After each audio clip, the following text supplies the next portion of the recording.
If you drive a Subaru, you know that one of the best reliability mods you can do to your engine is adding an air oil separator.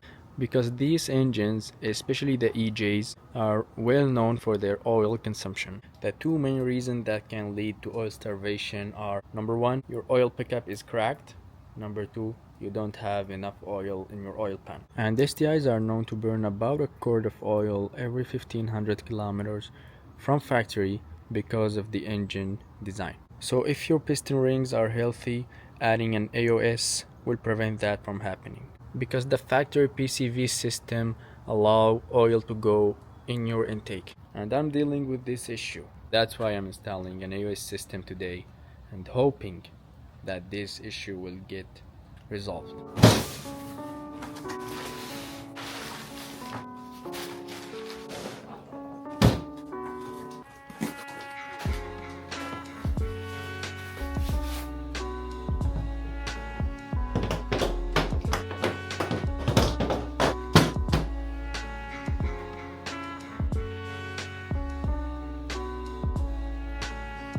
This unit feels super high quality. Shout out to IAG for making a full detailed guide on how to install these AOSs, because I never installed one before. And I think they sent me the newer version where these lines are pre-cut, which makes it easier.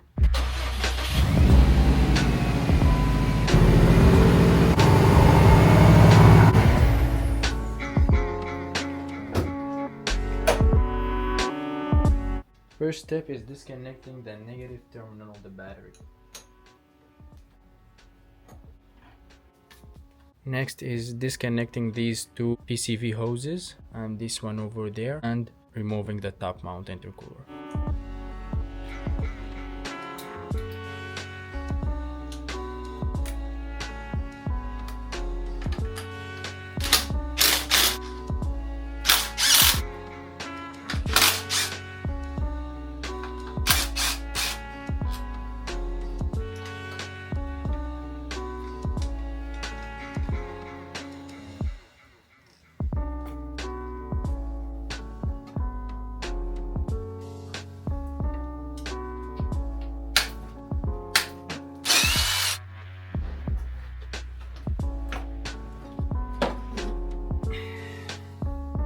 Oil is not supposed to be inside the inner cooler. That's why Subarus burn a lot of oil.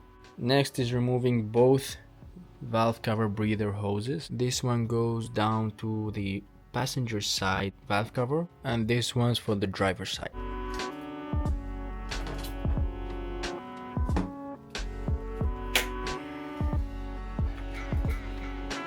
The driver's side one is much easier. Next is using any pick tool to release this spring clamp for this hose right here. Next is moving the throttle body out of the way.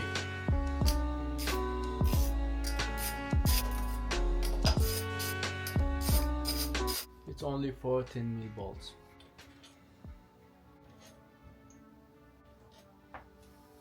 Next is removing this PCV hose with the whole block breather assembly.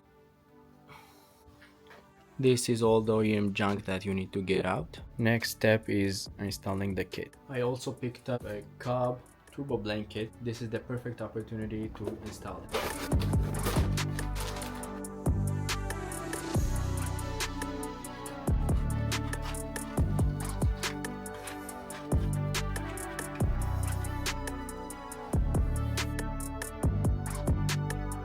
So now the Cobb turbo blanket is installed.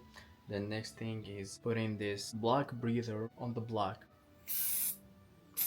Now the block breather is installed. Next thing is to relocate the wiring harness.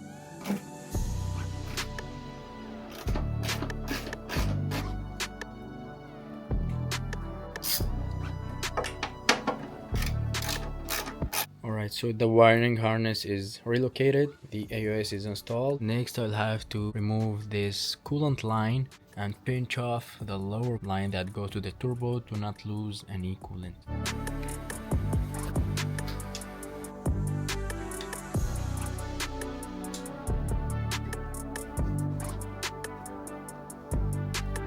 So the two coolant lines, one goes to the expansion tank and the other goes to the turbo. And for the drain line, this goes to the block breather. The PCV hose goes on the top port. Then the other end goes to the manifold. And for the driver's side valve cover hose, this one goes to the top side port. Just like that. And for the passenger side valve cover breather hose, this one goes to the middle port. Everything is fully installed, and now for the scariest part, putting back the top mount.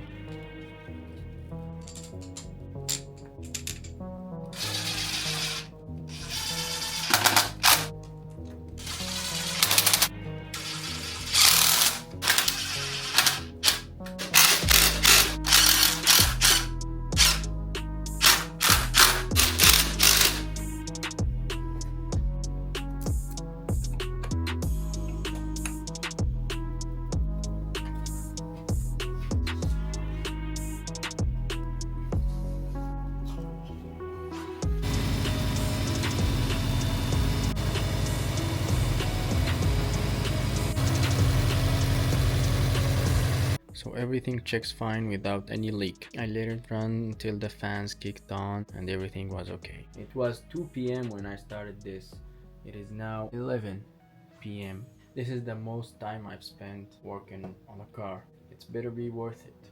And here's how it looks in daylight. Honestly, it's not that bad. It only takes a lot of time, but the process is pretty straightforward. The top three lines are PCV lines. This one has a PCV valve. At the side you have valve cover, drain. At the bottom you have two coolant lines. One goes to the turbo, the other to the expansion tank.